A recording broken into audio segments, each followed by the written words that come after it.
Hey, my name's Yolanda and you're watching Jungle News.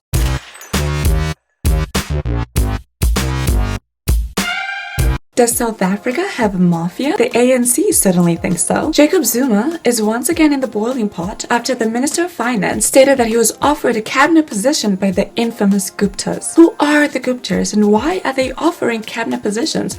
I don't remember seeing the name on a ballot. Three Gupta brothers, AJ, Atal and Rajesh, arrived in South Africa from India in 1993.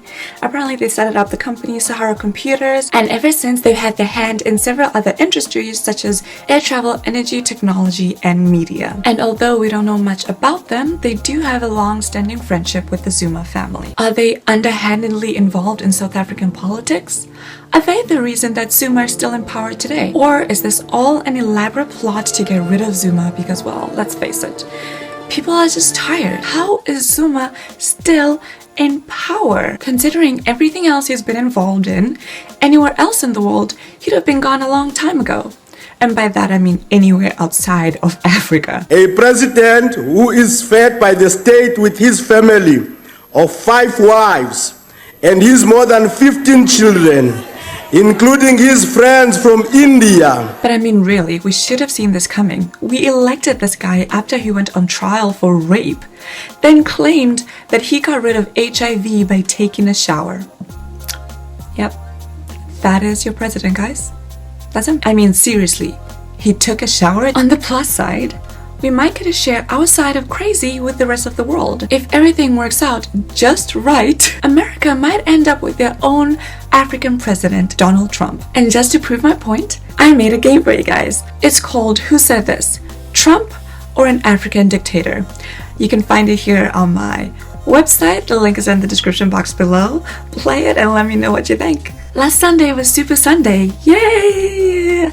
I think 6 African nations held elections on the 20th of March. Niger, Benin, Congo, Cape Verde, Zanzibar, and Senegal. And I actually have some good news. Shocker, right? In Benin, which is considered one of the free countries in Africa, President Thomas Boni, who'd been serving for 2 terms, stepped down. I know, he actually stepped down. And the new president is Patrice Talon, who won a decisive victory against Prime Minister Lionel Zinsou in a rather fair and violent-free election. So, yay, good for them. But of course, president stepping down is not something that you see very often in Africa, which takes us straight to Congo, where President Denis Sassou Nguesso, well, this guy, who has been in office since 1979, ran again for president because clearly we just can't get enough of him. He should have stood down before, but he amended the constitution to remove both term and age limits. The government ordered telephone operators to cut all voice calls, text messages, and internet for 2 days in order to prevent illegal publication of the results.